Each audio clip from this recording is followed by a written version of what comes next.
A lot of front row seats here available still.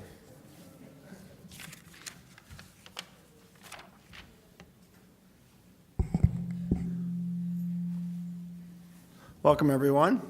How's the sound? How can you hear in the back? Okay? Thumbs up? All right. How about there in the baseball cap back there? Let me see your thumb. Yeah, all right. All right. Welcome, everyone.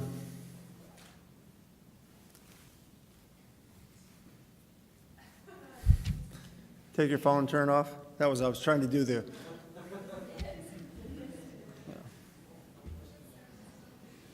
I was trying to show you like they do on the airplane. I didn't do a very good job.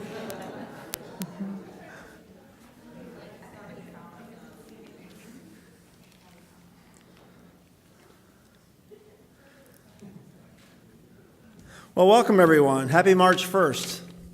Beautiful day today, wasn't it? The sun was shining. Felt like spring. March 1st is an important day for me every year.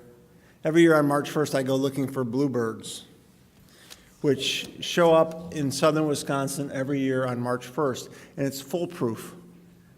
So, and I don't know if it's because the bluebirds show up in southern Wisconsin on March 1st, or if that's just the day that I look for them.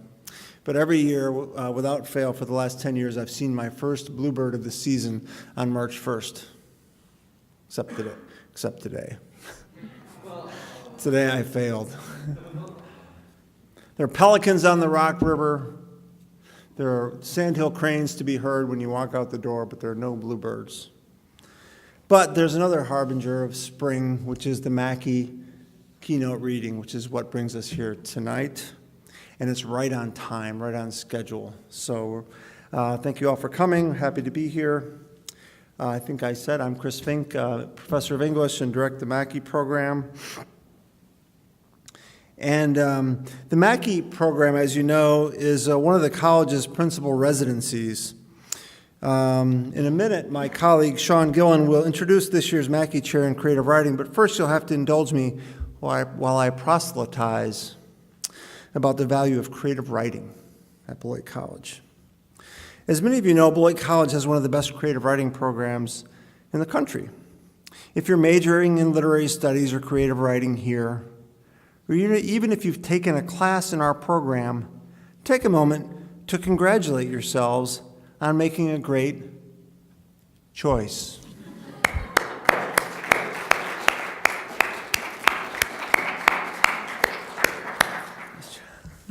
The way I figure it, our program is nationally recognized for three key reasons. The main one is you out there, the talented students who travel from all over the country and the world to study creative writing at Beloit, to encourage and push each other in our workshops, and to celebrate each other at student readings on campus, and even to buy each other a beer afterwards. Beloit College is lucky to have you here.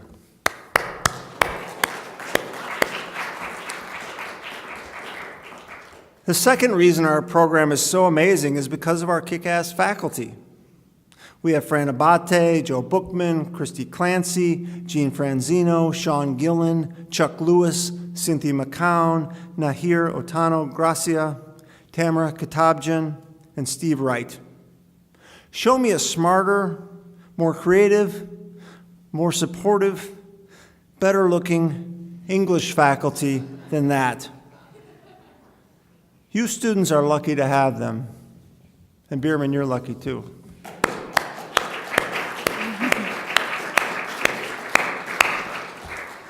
The third reason that Beloit College has one of the leading creative writing programs in the country is what we're doing here tonight. It's not enough to have talented students, great classes, a smart and good-looking faculty, and a supportive president, which we have.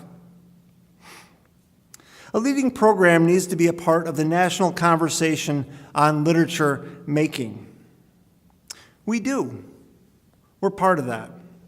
We do it mainly through a vibrant visiting writers program, the crown jewel of which is the annual Lois and Willard Mackey Chair in Creative Writing. That crown, well, it's a tiara this year, is worn by this year's Mackey, the incomparable Anne Elizabeth Moore. Before Sean pries the microphone away from me, I want to tell you one more thing about Beloit students. We wouldn't be here tonight if it weren't for two Beloit students. Willard Mackey and his future wife, Lois, met as freshmen at Beloit College in 1941. They had a date on December 7th. Their courtship was interrupted by a little thing called World War II, but they survived it. Bill Mackey went on to become a successful and wealthy advertising exec, as many of you students will go on to be successful and wealthy. Lois and Bill loved literature, and above all other qualities, Bill valued creativity. He was a trustee of the college in 1988 when he endowed this chairship, which continues to nourish us with delight and wisdom 20 years later. I've talked too much. Sean Gillen will introduce our superstar Mackey Chair.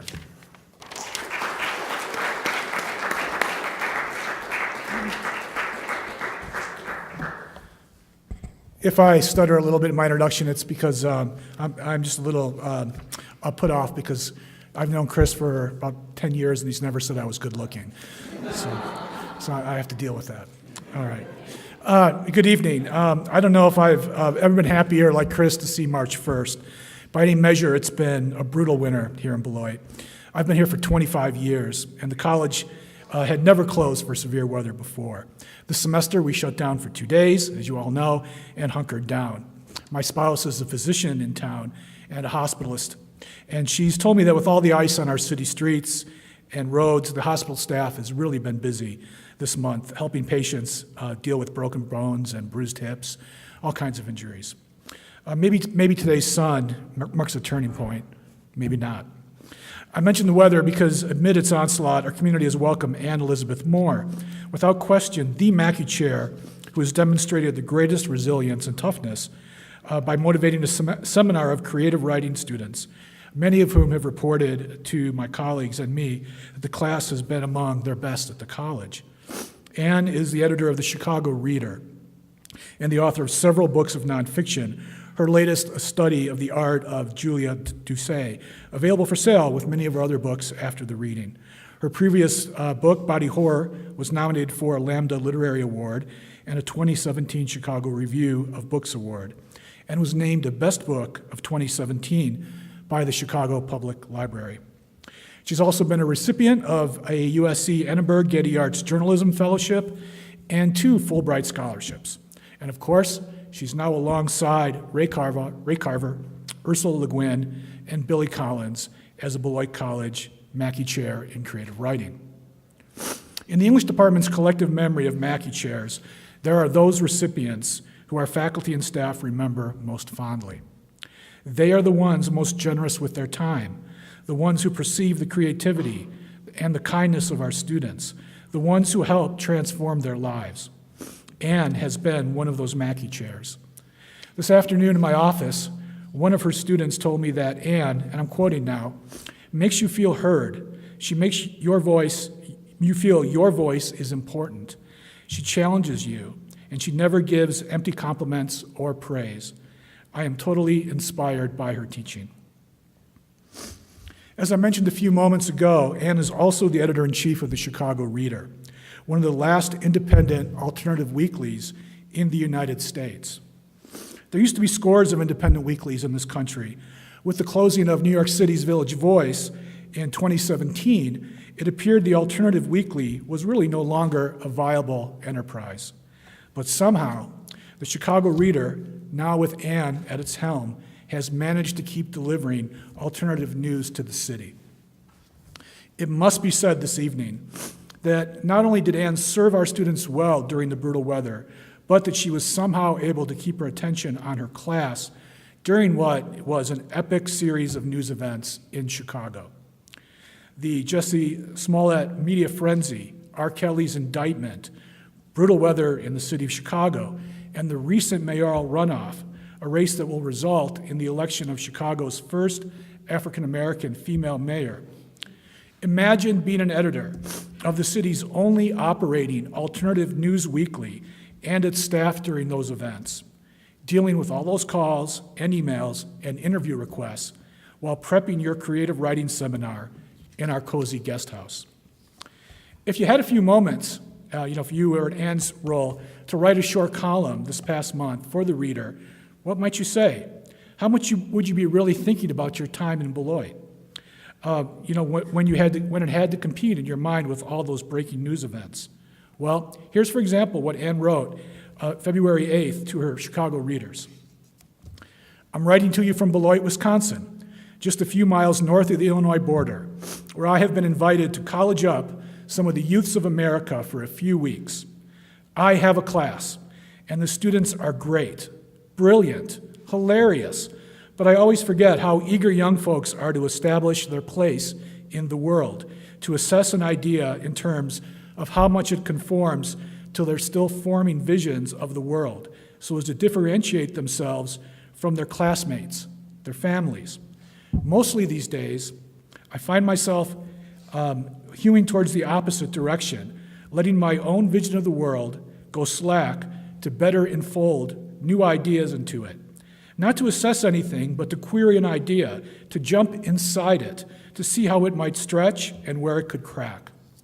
I spend my days trying to convince them that testing out new ideas is like intellectual gymnastics, a fun way to spend a day, totally free of potential to cause serious damage. Anne's career as a writer, a cultural critic, and an editor in one of America's great cities is a perfect model for our aims and aspirations for our students and ourselves.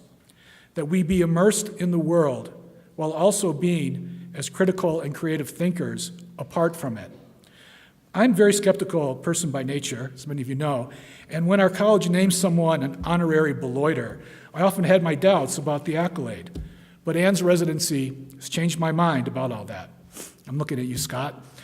If there is someone who does deserve such a title, it is our 2019 Mackey Chair in Creative Writing. Please join me in welcoming Anne Elizabeth Moore.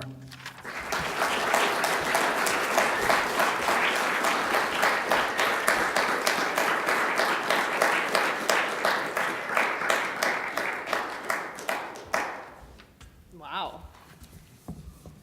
I feel so very welcomed. Of course, I have to start by thanking you all for coming as individuals, coming out. It hasn't been the coldest day of the year. It hasn't even been the coldest day of my Beloit experience. But it's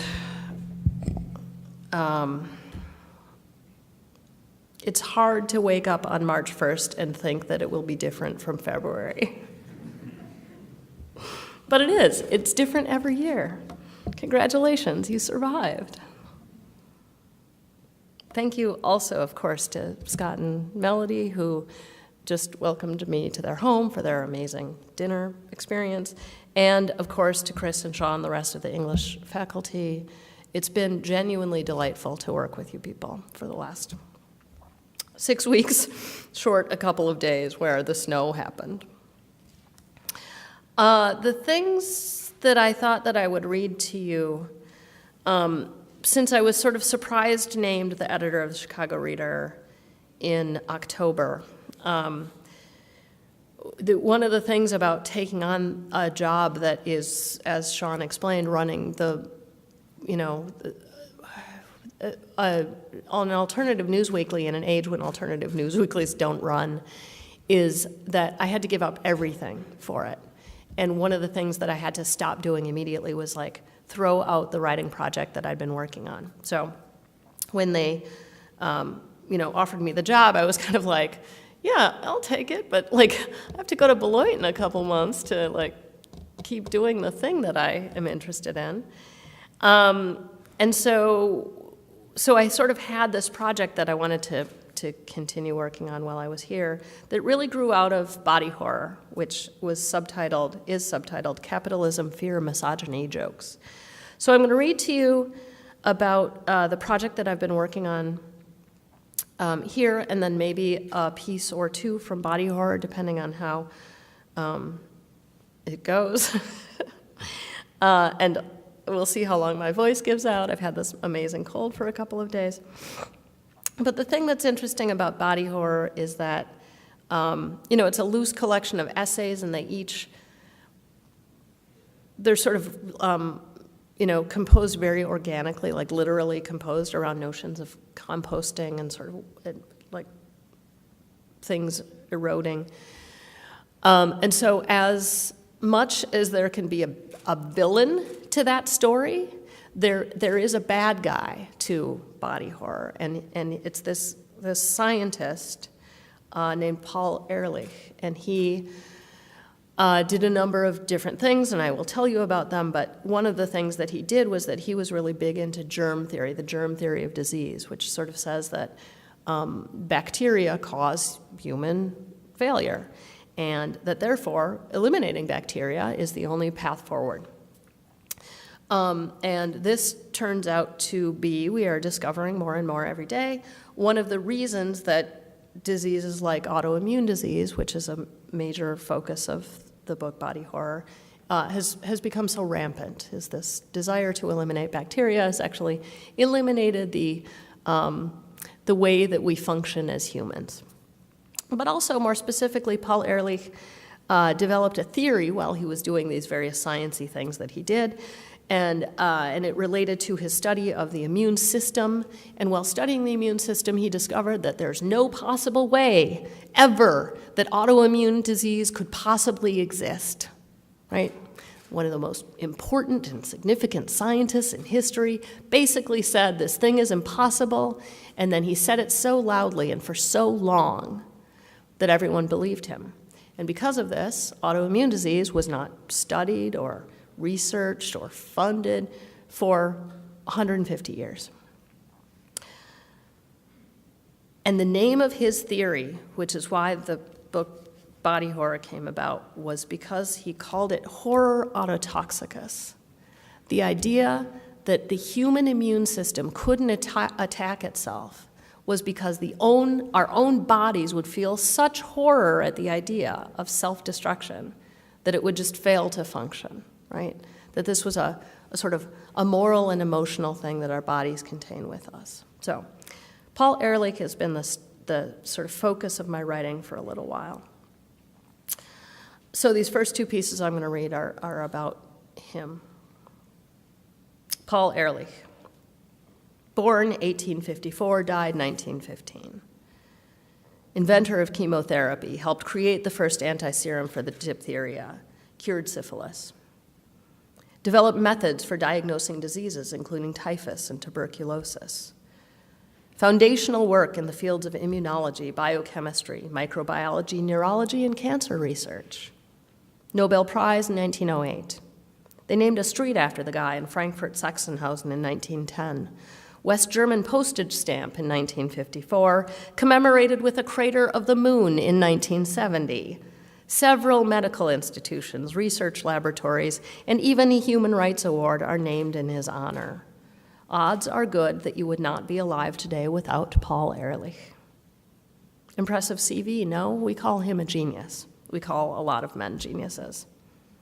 What his many extraordinary accomplishments fail to point out, however, is his particular skill set, his unique and singular talent, the tick that allowed a solitary individual to develop so many medical advancements across so many diverse fields of science in one brief lifetime, the wellspring of his brilliance.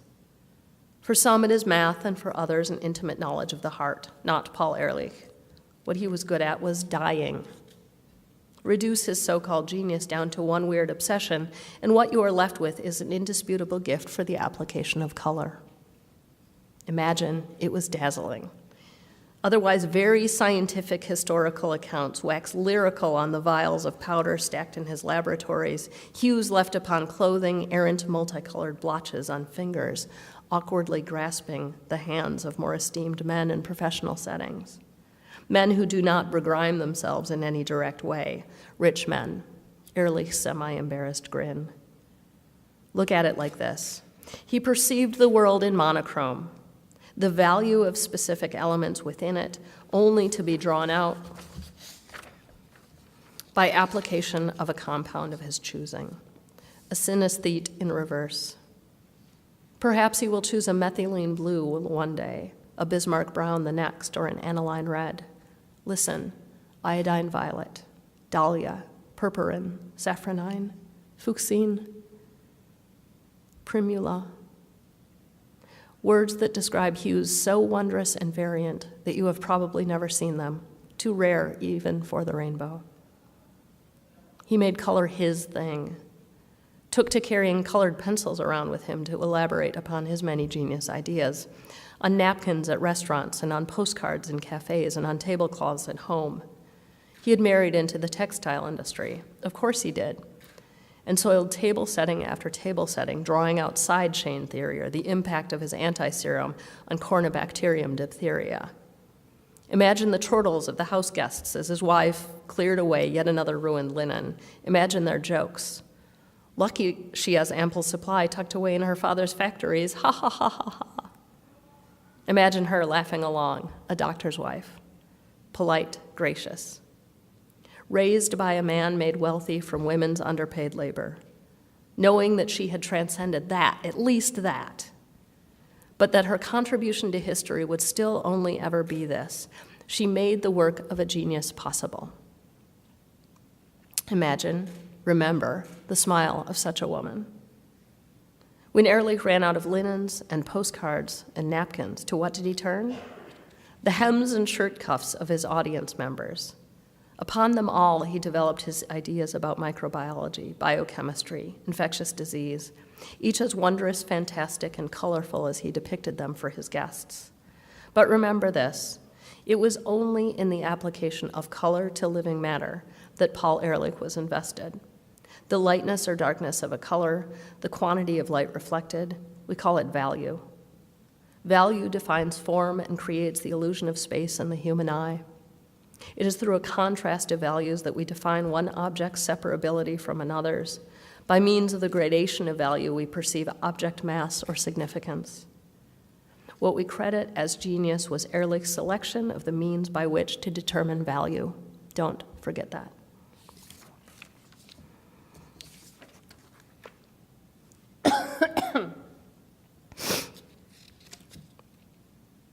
Can you imagine what it smelled like in the Charité in Berlin at the turn of the previous century? The only hospital to serve the poor when poverty meant no change of clothes, no hope of perfume. Bodies piling up as humans perished of plague or fever or childbirth. Only a single collective note among the city's vast range of nasal experiences at a time slightly prior to the consistent use of indoor plumbing. In the last moment, when hygiene was merely a theory and bacteria held sway over the earth. Of course you cannot, because you were not there 130 years ago. And there exist few ways even today of preserving odor, even if odor were something archivists felt compelled to hang on to, which they usually are not. Also you cannot, because the specific ways that odor was created, those particular bacterium, they are now gone, many of them, or I assume they are gone. The 1st Lost Battalion in the war against germs just then being mounted inside that very hospital.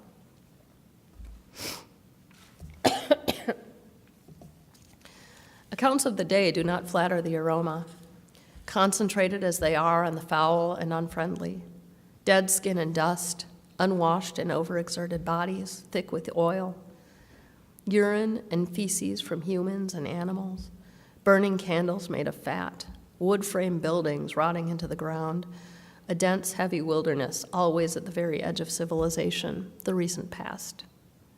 The forest can be a terrifying smell if you are only a few generations away from having lived in it, having fought its inky blackness every day for food, a fire, some sleep.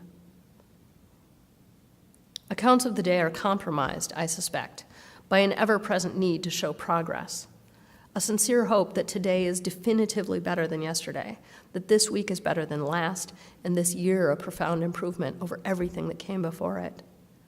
The kingdom of heaven is constructed on such notions, the basic tenets of the Enlightenment, too.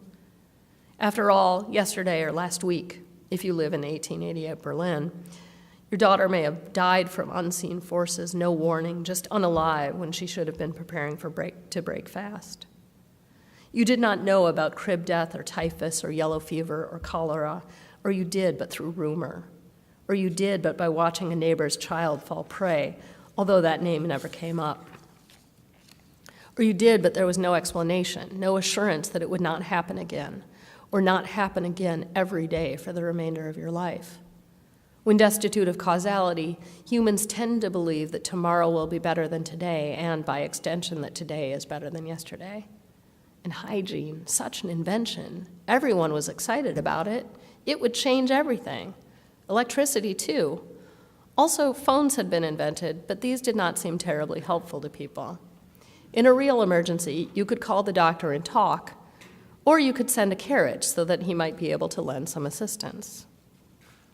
What was unknown then was that single-celled organisms are complicated, although not biologically. It is that there are so very many of them, and nowadays we are learning that they each serve only one purpose, a multitude of specializations, task segmentation to an extreme. Although at the time,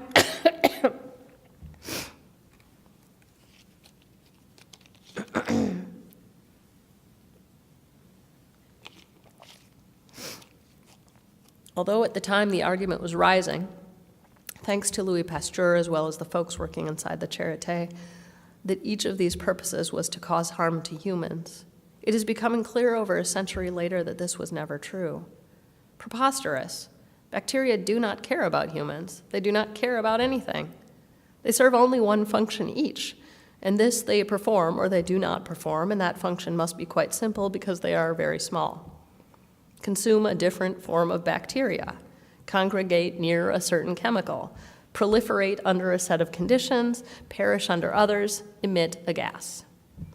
Each does a thing, in other words, and that thing that gets done is probably good for certain elements and bad for others. Mostly, however, I imagine that what the vast majority of bacteria accomplish at the end of the day impacts human behavior not in the slightest. My strong suspicion is that writers of the period would have had little cause to consider the wholly neutral activities of single-celled organisms. Likely they also overlooked, or had not yet discovered how to perceive, the positive daily effects of germs. And what might these have been? This is when I start to think about odor. I imagine a smell like the middle note in the stench of human feces, the sum of which odor is repugnant, no question. Yet somewhere amid the lip-curling discomfort is a clean, sweet note, almost a vibrato, that marks the smell as good, as in good that it came out of the body, but also maybe good that it is something you made or we made. There is an aspect to the stink that sparks recognition. The substance is identifiable and identifiably human through odor only. And the emotion that is conjured, that is not discussed, is a feeling of self-awareness just short of pride. That smell, mostly bad, but with an oddly central upside, was created by a bacterium, perhaps only a single strain. Although maybe at the turn of the last century in Germany, there were other similar bacteria that worked in tandem with the first, that created similar smells, that filled the air with a deep and abiding sense that things may seem dark now, but that perseverance was possible, that survival may eventually feel worth the effort. Assuredly, the atmosphere felt wet on your skin. Chroniclers seem intent to describe it as heavy, dense, as thick with the unseen as sopping jungle air. If true, the physical pressure seems another difficulty. Further reason for a human at the end of the 19th century to give up, to not move forward, to stay where they found themselves forever. What it would have taken to compel bodies in such distress would have been constant and free and public and kind. Not the exciting advent of the telephone, nor the thrill of the potential of a motorized buggy. As much as technology would like us to believe that humans are motivated by it, in fact, I believe humans are compelled only by biology. Perhaps the air in the days of the Charité, no matter where you went in Berlin, was pungent with the olfactory sensation of pride and comfort. And it was this sense that allowed you to feel happy and resilient all the time.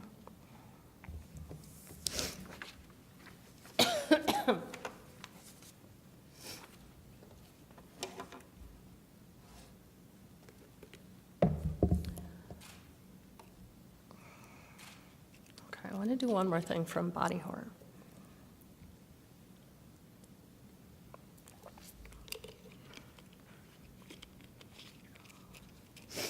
I think I'm going to read this sort of signature piece. It's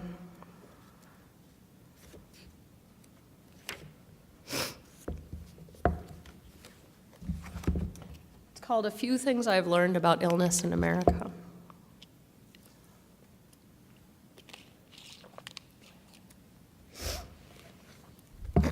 It's not about this cold, although it could be.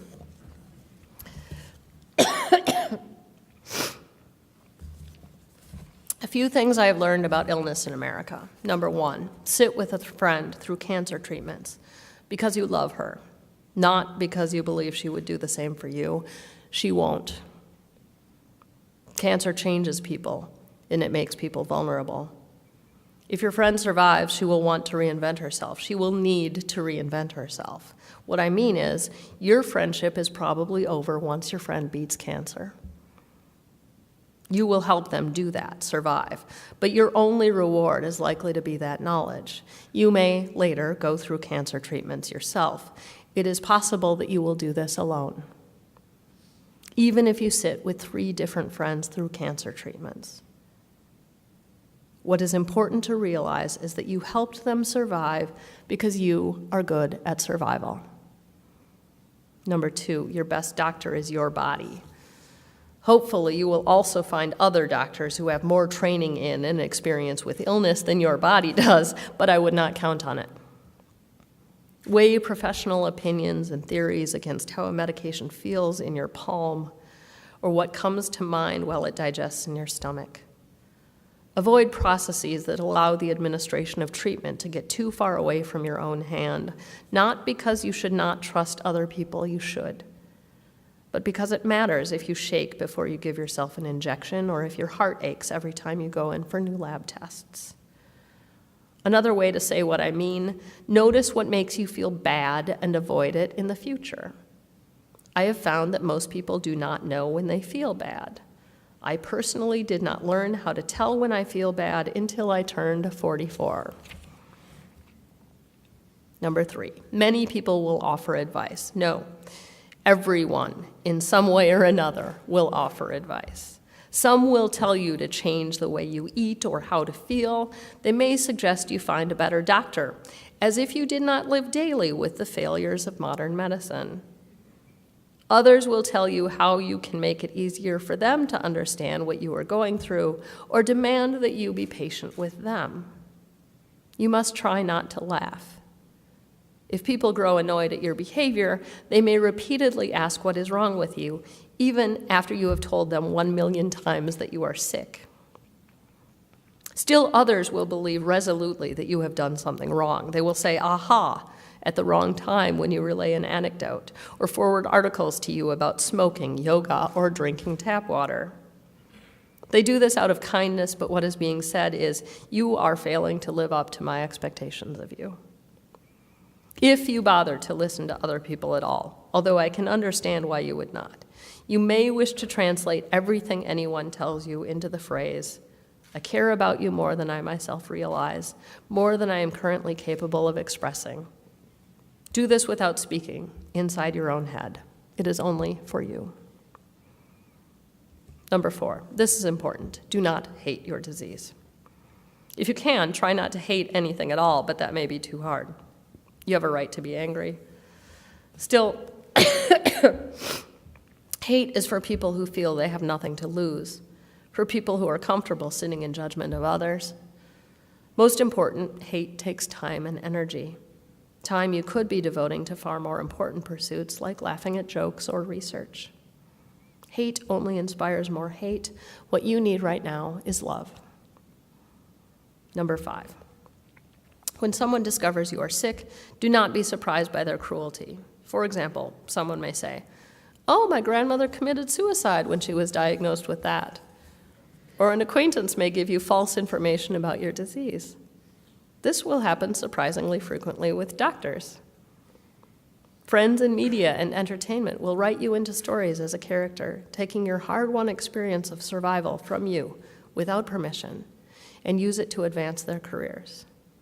You may see yourself become a morality tale for hard living, dangerous choices, sexual promiscuity, eating meat, lack of religion. You may find your high school best friend does this, or your auntie. It is what people do. Use what they come across for their own purposes. You cannot blame them, but you do not have to be around them. Another acquaintance, after a frank conversation about your illness, may comment, "Wow, it's terrifying that such a thing could so easily happen to me." Laugh at that person. Laugh at their narcissism, at a worldview that believes that illness picks and chooses victims for a moral or ethical reason, or any reason at all. Laugh at the fact that they feel safe when you know that they are not. Hope that they remain safe, because an unjust comeuppance for narcissism is illness. But do not trust that person. Do not trust anyone who takes from you in your moment of greatest need. 6, others will avoid you. Most will avoid you. They do not want to deal with mortality, yours or their own, or what strikes them as worse than death, frailty, weakness, disability. This will make you deeply sad for the world and for yourself, that you may never speak to your best friend again, to any of your best friends again. If you ran a company or organized events in your neighborhood, those people whose lives you worked hard to support may not gather around you. Let me tell you this because no one else will. People are awful. I am sorry that you will feel alone much of the time. I am sorry for every doctor's appointment and bad news phone call that you have to endure by yourself. I'm sorry about that time the pharmacist was flirting with you until he looked at the drug you came in to pick up and paled. I'm sorry that an insurance agent once called you to demand $986 to pay for the test result that indicated a $1,200 per injection drug prescribed by your doctor had given you a new disease. I am sorry for the bitch on the bus who couldn't see you were in pain, so complained loudly for 3 miles that you wouldn't give up your handicap seat for her shopping bag. I am sorry that the energy you once spent making others laugh or dressing up for parties or planning elaborate adventures is now used to fill weekly pill containers, do Tai Chi, visit specialists, or trying to stay awake. I am sorry it seems so easy for others to forget you are important. Number 7. Another way people might react to your illness is by saying quite effortlessly,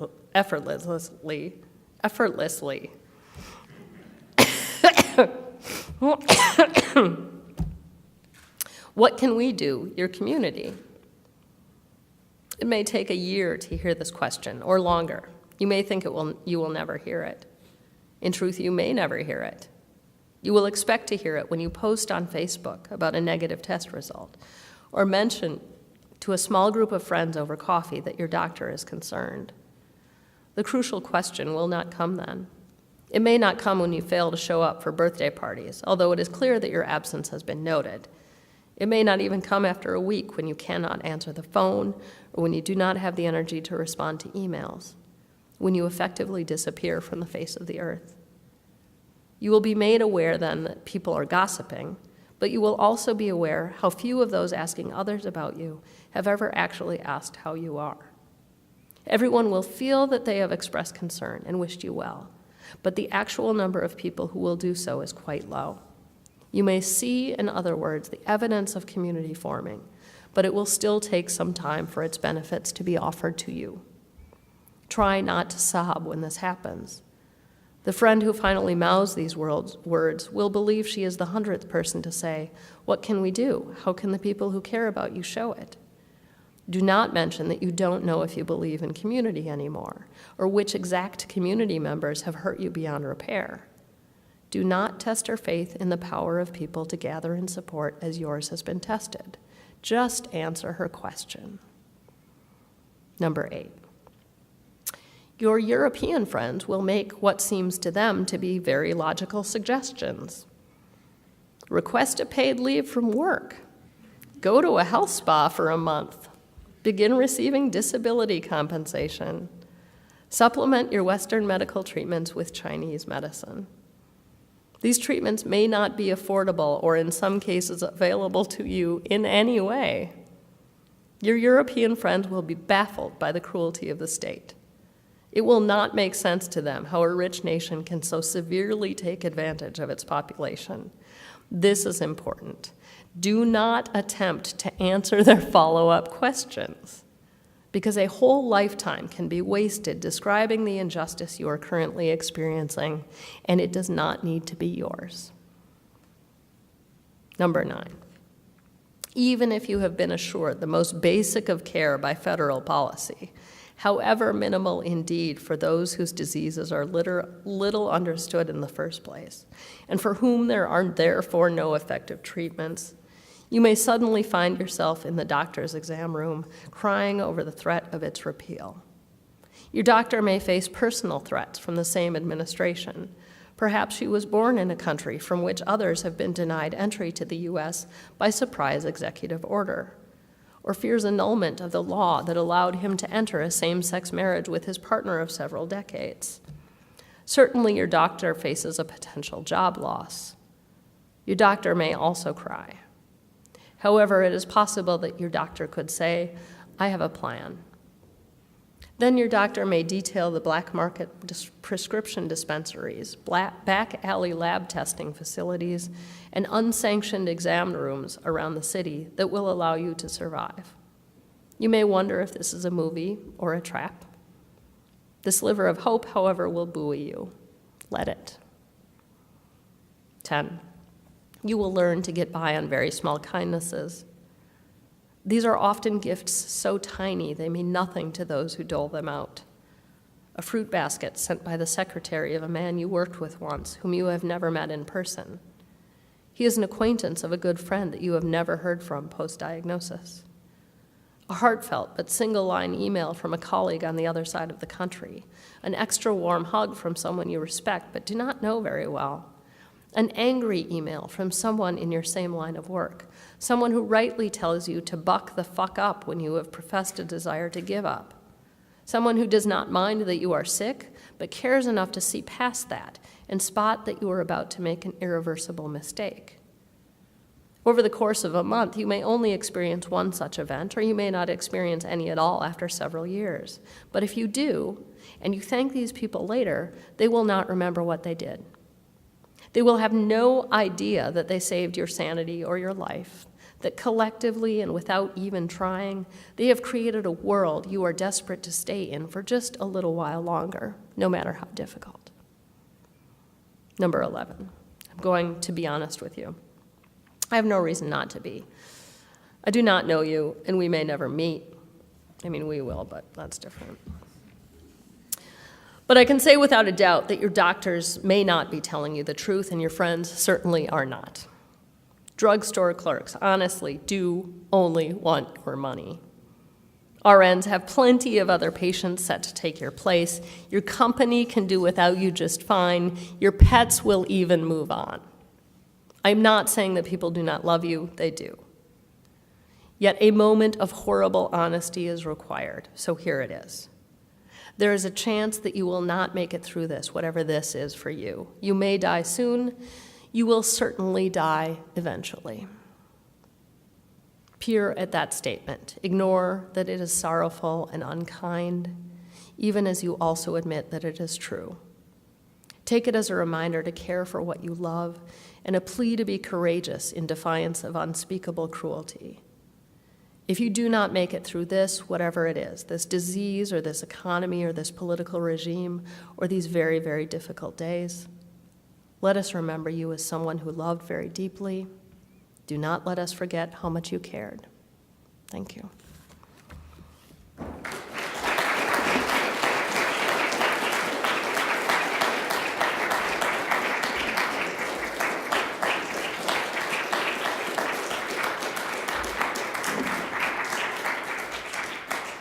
Thank you guys so much. I'm I'm totally willing to answer questions. I think I'm going to be sitting in the back.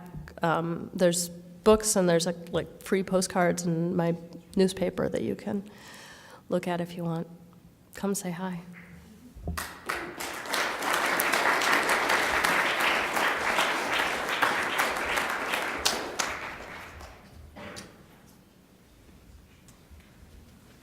So yes, questions can be answered in the back.